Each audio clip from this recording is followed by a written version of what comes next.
కర్రెగుట్టలో ఉన్న మావోయిస్టు నేతలే టార్గెట్ గా ఆపరేషన్ కగార్ కొనసాగుతోంది. అయితే తాజాగా భద్రతా బలగాలు కర్రెగుట్టలను తమ ఆధీనంలోకి తెచ్చుకున్నాయి. కర్రెగుట్టపై పూర్తి పట్టు సాధించాయి. దీంతో ఆపరేషన్ కగార్ విజయవంతమైందని భద్రతా బలగాలు చెబుతున్నాయి. ఈ ఆపరేషన్లో 10,000 మందికి పైగా సాయుధ బలగాలు పాల్గొన్నాయి.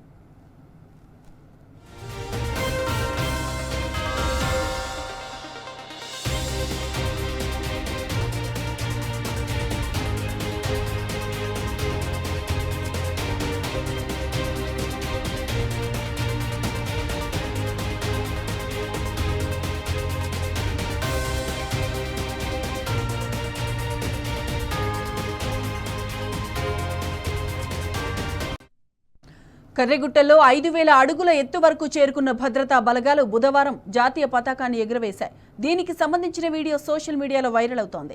సిఆర్పీఎఫ్ నేతృత్వంలోని ఛత్తీస్గఢ్కు చెందిన కోబ్రా, డిఆర్జీ, బస్తర్ ఫైటర్స్ పెద్ద సంఖ్యలో తెలంగాణ సరిహద్దులో ఆపరేషన్ చేపట్టాయి. తెలంగాణలోని కొత్తపల్లి నుంచి ఛత్తీస్గఢ్లోని పుజారి, కాంకేరు, నంబి, గల్గం, నడిపల్లి వరకు పెద్ద ఎత్తున ఈ ఆపరేషన్ కొనసాగుతోంది.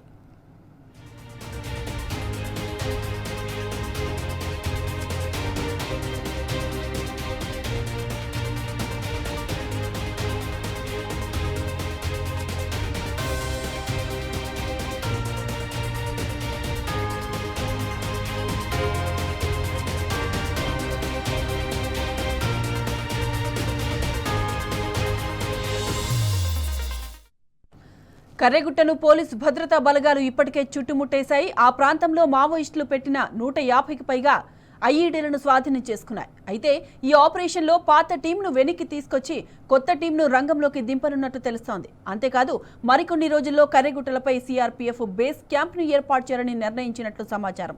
ఇప్పటికే ఆ ప్రాంతాల్లో హెలికాప్టర్, డ్రోన్లతో సెర్చ్ ఆపరేషన్ చేశారు.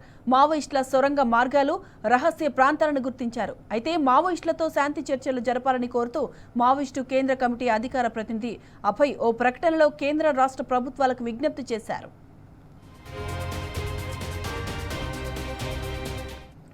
ఇక ఇదే అంశానికి సంబంధించిన పూర్తి డీటెయిల్స్ మా క్రైమ్ బ్యూరో చీఫ్ భాస్కర్ అందిస్తారు. భాస్కర్, చెప్పండి, ఆపరేషన్ కగార్ కు సంబంధించిన లేటెస్ట్ అప్డేట్స్. కర్రెగుట్టలో మావోయిస్టు నేతల టార్గెట్ గా కొనసాగుతున్న ఆపరేషన్ కగార్ లో చాలా కీలక అంశాలు చోటు చేసుకుంది. కర్రెగుట్టను పూర్తిగా తమ ఆధీనంలోకి తీసుకున్నటువంటి భద్రతా బలగాలు కర్రెగుట్టపై పూర్తి పట్టు సాధిస్తున్నట్టుగా కూడా తెలుపుకుంటూ వచ్చాయి. ఆపరేషన్ కగార్ విజయవంతమైందని భద్రతా బలగాలు వెల్లడించాయి. ఆ ఆపరేషన్ లో పాల్గొన్నటువంటి 10,000 మందికి పైగా సాయుధ బలగాలు మొత్తం కర్రెగుట్టను స్వాధీనం చేసుకున్నట్టుగా చెప్తా ఉన్నారు. కర్రెగుట్టలో 5,000 అడుగుల ఎత్తు వరకు భద్రతా బలగాలు లోపలికి వెళ్ళినటువంటి పరిస్థితి. బుధవారం కర్రెగుట్టలో జాతీయ పతాకాన్ని ఎగరవేసిన భద్రతా బలగాలు తాము విజయం సాధించినట్టుగా జాతీయ పతాకాన్ని ఎగరవేసి వాటిని సోషల్ మీడియాలో పెట్టి దాన్ని వైరల్ గా చూపిస్తున్నటువంటి పరిస్థితి. సిఆర్పీఎఫ్ నేతృత్వంలోని ఛత్తీస్గఢ్ కు చెందినటువంటి కోబ్రా, డిఆర్జీ, అదేవిధంగా బస్తర్ ఫైటర్స్ పెద్ద సంఖ్యలో తెలంగాణ సరిహద్దులో ఆపరేషన్ కొనసాగిస్తా ఉన్నారు. ఆపరేషన్ లో పాల్గొన్నటువంటి తెలంగాణ నుంచి వచ్చినటువంటి గ్రేహౌండ్ పోలీసులు, తెలంగాణలోని కొత్తపల్లి నుంచి వచ్చినటువంటి ఛత్తీస్గఢ్ లోని పుజారి సంబంధించినటువంటి వాళ్ళు, నంబి, గల్లం, నడిపల్లి వరకు ఈ ఆపరేషన్ కొనసాగినటువంటి పరిస్థితి. మావోయిస్టులు పెట్టినటువంటి 150కి పైగా ఐఈడీలను స్వాధీనం చేసుకున్నటువంటి బలగాలు ఆపరేషన్ లో పాత టీంను వెనక్కి పంపి కొత్త టీంను తీసుకురావడానికి కూడా భద్రతా బలగాలు ప్రస్తుతానికి వ్యూహాన్ని రచిస్తున్నటువంటి పరిస్థితి కనిపిస్తోంది. కొత్త టీంను రంగంలోకి దింపేసిన తర్వాత పూర్తిగా కర్రెగుట్టను తమ ఆధీనంలోకి ఉంచుకోవాలనేటువంటిది కేంద్రం ఆలోచనగా తెలుస్తోంది. కర్రెగుట్టలపై సిఆర్పీఎఫ్ బేస్ క్యాంపును ఏర్పాటు చేసేందుకు కూడా పూర్తి స్థాయిలో కసరత్తు చేస్తున్నటువంటి పరిస్థితి కనిపిస్తోంది. మావోయిస్టుల సొరంగ మార్గాలు, రహస్య ప్రాంతాలన్నింటినీ కూడా గుర్తించినటువంటి పోలీసులు మావోయిస్టులతో శాంతి చర్చ జరపాలని ఇప్పటికే లేఖ రాసినటువంటి లేఖ ఏదైతే ఉందో ఆ మావోయిస్టు పార్టీ ఇప్పటికీ బయలుపెట్టింది. కానీ మావోయిస్ట్ సొరంగాల మార్గాలతో పాటు వాళ్ళకు ఉన్నటువంటి నిధులు, వారి దగ్గర స్వాధీనపరుచుకున్నటువంటి ఆయుధాలు కావచ్చు, ఇతర సామాగ్రిని ఏవి కూడా ఇప్పటివరకు అయితే బయట చూపించలేదు. కానీ కర్రెగుట్టలో మాత్రం ఎవరూ లేకపోవడంతో అక్కడ కొంత మనుషులు ఉండిపోయారనేటువంటి ఆనవాళ్ళు అయితే కనిపిస్తా ఉన్నాయి. ఈ నేపథ్యంలో కేంద్రం మరింత ముమ్మరంగా ఆ చుట్టుపక్కల జల్లెడు పడుతున్నటువంటి పరిస్థితి కనిపిస్తోంది. పూర్తిగా కర్రెగుట్టను మొత్తం పోలీసులు స్వాధీనం చేసుకోవడం కాకుండా భద్రతా బలగాలు జాతీయ జెండాను ఎగరవేసి సిఆర్పీఎఫ్ బేస్ను కూడా అక్కడే కంటిన్యూ చేయాలని చెప్తా ఉన్నారు. అయితే ఇప్పటి వరకు కొనసాగినటువంటి ఆపరేషన్ కరాగ్ లో భాగంగా ఈ మొత్తం ఇష్యూకు సంబంధించి అక్కడ ఉన్నటువంటి మావోయిస్టులు ఎక్కడికి వెళ్లారనేటువంటిది కూడా క్షుణ్ణంగా తనిఖీలు చేస్తా ఉన్నారు.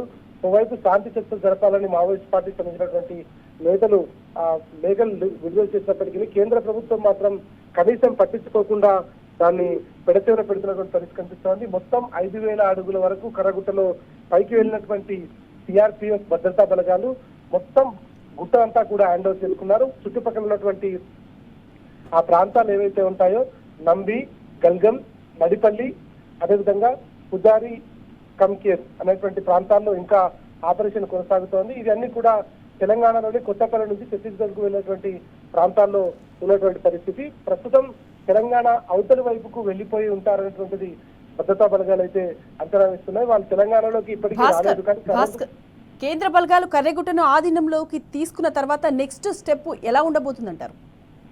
పూర్తిగా భద్రతా బలగాలు అక్కడే ఉంది. సిఆర్పిఎఫ్ క్యాంపును కూడా ఏర్పాటు చేసే అవకాశం కనిపిస్తోంది. ఎందుకంటే సిఆర్పిఎఫ్ బేస్ క్యాంప్ అక్కడ ఉంటే మళ్ళీ అటువైపులో భద్రతా బలగాలు ఉన్నటువంటి సందర్భంలో మావోయిస్టులు రావడానికి ఇబ్బంది పడతారు. ఎదురు పడితే ఫైర్ ఓపెన్ అయ్యేటువంటి అవకాశం ఉంటుంది. అక్కడ ఇబ్బందికరమైనటువంటి వాతావరణం, యుద్ధ వాతావరణం క్రియేట్ అయ్యేటువంటి అవకాశం ఉంటుంది. ఇప్పటికే ఆ ప్రాంతాలన్నింటినీ కూడా హెలికాప్టర్, డ్రోన్స్ కు సంబంధించినటువంటి వాటితో షూట్ చేస్తున్నటువంటి భద్రతా బలగాలు మావోయిస్ట్ సొరంగ మార్గాలు, రహస్య ప్రాంతాలు అన్ని కూడా గుర్తించారు. కాబట్టి భవిష్యత్తులో మావోయిస్టులు ఇటువైపు రాకుండా కట్టుదిట్టమైనటువంటి భద్రతా బలగాలు అయితే మోహరించారు. కానీ ఇప్పటికే బీఆర్ఎస్ అధినేత కేసీఆర్ అదేవిధంగా అనేక మంది చెప్తున్నటువంటి పరిస్థితి, మావోయిస్టులతో చర్చలు జరపాలి, వాళ్ళు కూడా మనుషులే, అనవసరంగా వాళ్ళ ప్రాణాలను తీసుకోవద్దు, ఇది ప్రజాస్వామ్య వ్యతిరేక విధానం అని కూడా చెప్పుకొచ్చారు. కానీ మావోయిస్టులు విడుదల చేసినటువంటి లేఖకు కేంద్ర ప్రభుత్వం కానీ, కేంద్రంలో ఉన్నటువంటి వ్యక్తులు కానీ, బాధ్యత ఉన్నటువంటి పదవుల్లో ఉన్నటువంటి వాళ్ళు కానీ ఎవరు కూడా దానిపైన రెస్పాండ్ కాలేదు. ఇప్పటికీ 3 సార్లు మావోయిస్టు పార్టీకి సంబంధించినటువంటి కార్యదర్శి అభయ్ దానికి సంబంధించినటువంటి లేఖలను కూడా రిలీజ్ చేశారు. దానిపైన పెడచెవిన పెడుతున్నటువంటి పరిస్థితి కనిపిస్తుంది. ప్రజాస్వామ్య దేశంలో ఇట్లాంటివి సరైనటువంటి విధానం కాదు అంటూ మొన్న జరిగినటువంటి వరంగల్ ఘటన సందర్భంగా బీఆర్ఎస్ అధినేత కేసీఆర్ కూడా చెప్పుకొచ్చారు. కొంత కేంద్రం కూడా ఇప్పుడు ఇట్లాంటి పరిస్థితుల నేపథ్యంలో పునరాలోచిస్తే మంచి పరిణామాలు ఉండేటువంటి అవకాశం ఉంటుంది. మావోయిస్టులు వాళ్ళేం పూర్తిగా టెర్రరిస్టులు కాదు, మన దేశానికి సంబంధించినటువంటి పౌరులు కాకుండా పోరు కాబట్టి వాళ్ళను సత్ప్రవర్తనతో మార్చడానికి ముందుకు వచ్చినటువంటి వారిని ఖచ్చితంగా వాళ్ళకు ఒక కొత్త భవిష్యత్తు ఇవ్వడం అనేటువంటిది ప్రజాస్వామ్య దేశంలో ప్రజలు దాన్ని కోరుకునేటువంటి రాజ్యాంగం ఇచ్చినటువంటి హక్కు కాబట్టి ఆ రకంగా ఆలోచించాలని చెప్పారు. అయితే నంబి, గల్గం, నడిపల్లి వరకు మాత్రం ఆపరేషన్ కొనసాగింది. ఇప్పటికైతే దీనిపైన కేంద్రం ఎట్లాంటి నిర్ణయం తీసుకుంటుందో చూడాల్సిన అవసరం కనిపిస్తోంది. పూర్తిగా 5,000 అడుగుల ఎత్తులో ఉన్నటువంటి గుట్టనైతే పూర్తిగా స్వాధీనం చేసుకున్నారు. ఆపరేషన్ లో పాత టీం ని ఇప్పుడు వెనక్కి పంపేటువంటి అవకాశం కనిపిస్తుంది. కొత్త టీం వచ్చేంత వరకు పాత టీం గుట్టపైనే ఉండేటువంటి అవకాశం కనిపిస్తుంది. ఇంకా హెలికాప్టర్లతో, డ్రోన్లతో విస్తృతంగా తనిఖీలు కొనసాగుతున్నటువంటి పరిస్థితి కనిపిస్తోంది. ఇప్పటికే అనేక మంది, దాదాపు 100 మంది జవాన్లు ఈ ఎండకు ఎండ దెబ్బ తగిలి అక్కడే ఇబ్బంది పడి ఉన్నటువంటి సందర్భంలో హెలికాప్టర్ ద్వారా వారిని వైద్యం కోసం తీసుకొచ్చినటువంటి పరిస్థితులు కూడా మనం గుర్తించినటువంటి నేపథ్యంలో శాంతి చర్చలు జరిపి మావోయిస్టులకు సంబంధించినటువంటి ఈ ఇష్యూకి సంబంధించి కేంద్రం అడుగు ముందుకు వేస్తే బాగుంటుందనేటువంటిది మాత్రం చాలా స్పష్టంగా వాళ్ళ నుంచి వస్తున్నటువంటి డిమాండ్ గా కనిపిస్తా ఉంది. Right Bhaskar, thank you.